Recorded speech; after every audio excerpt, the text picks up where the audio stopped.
Hi mga higala, this is Maestra Judy.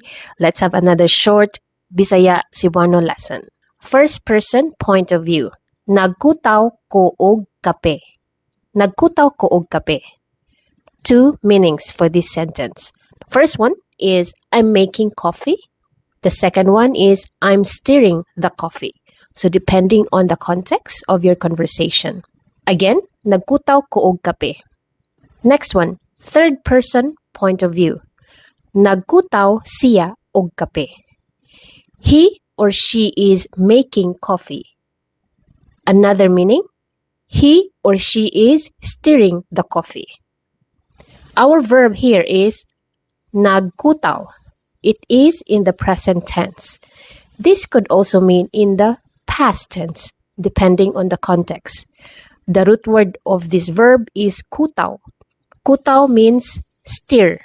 Kutaw means stir. If you use this in a sentence, it could mean that you are making something. Like in this case, you are making coffee. Visit me on my website, cebuano101.com if you want to learn more. See you next time. Bye.